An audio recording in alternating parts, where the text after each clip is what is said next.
Hello friends, आज हम बात करेंगे आईयूआई प्रोसीजर कैसे होता है। तो आज अगर आपका आईयूआई का डे है तो डॉक्टर ने आपको बुलाया, आप अपने हस्बैंड के साथ आएंगे।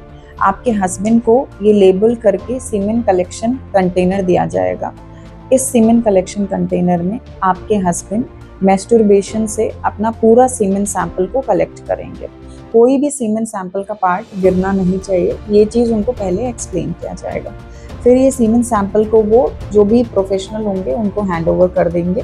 इस सीमेन सैंपल को 30 मिनट से 1 आवर के लिए सीमेन को लिक्विफाई होने के लिए रखा जाएगा।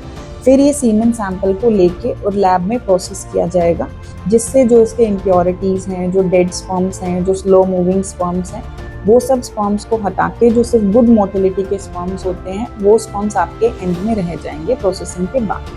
फिर जब आपका सीमेन सैंपल रेडी हो जाता है तो इस प्रोसेस के दौरान फीमेल को बोला जाता है कि आपको अपना यूरिन होल्ड करना है, थोड़ा पार्शियली फिल्ड यानी आधा फिल्ड ब्लैडर अगर होता है तो जो यूट्रस आपका एंटीवर्टेड है वो यूट्रस स्ट्रेट हो जाता है, तो प्रोसीजर आईयूआई का इजी हो जाता है। तो आप साथ साथ अपना ब्लैडर फुल करते रहेंगे, साथ ही साथ आपके हस्बैंड का सीमेन सैंपल प्रिपेयर होता रहेगा। जब सीमेन सैंपल प्रिपेयर हो जाता है तो आपको टेबल पे लेके, अब ये जो प्रोसीजर है ये अल्ट्रासाउंड गाइडेंस में भी करा जा सकता है, और अगर प्रोसीजर इजी है तो अल्ट्रासाउंड गाइडेंस का ज़रूरत नहीं होता। आपको पोजीशन करके आपके वेजाइना से एक स्पेकुलम जो इंस्ट्रूमेंट होता है उसको इंसर्ट किया जाता है। ये टोटली पेनलेस प्रोसीजर है, इसमें कोई पेन नहीं होता। स्पेकुलम को इंसर्ट करके आपके सर्विक्स को पोजीशन में लाया जाता है। फिर ये फाइन कैथेटर से, जिसको हम आईयूआई कैथेटर बोलते हैं, इससे आपका जो प्रोसेस्ड सीमेन सैंपल है उसको ये कैथेटर में लोड किया जाता है। उसकी amount minimum less than 0.5 ml होता है। तो जो हमने आपका सर्विक्स को पोजीशन किया हुआ है, तो ये अल्ट्रासाउंड गाइडेंस में आपको देख पाएंगे, बट प्रोसीजर एक्चुअली कैसे होता है हम आपको थोड़ा आइडिया देते हैं। तो स्पेकुलम से हमने आपके सर्विक्स को फोकस किया हुआ है।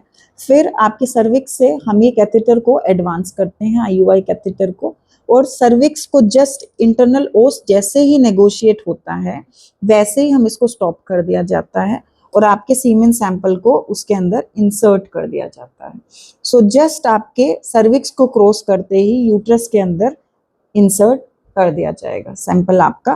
तो this is intra uterine insemination, यानी कि आपका जो सीमेन सैंपल को आपके यूट्रस के अंदर इंसेमिनेट कर दिया गया है।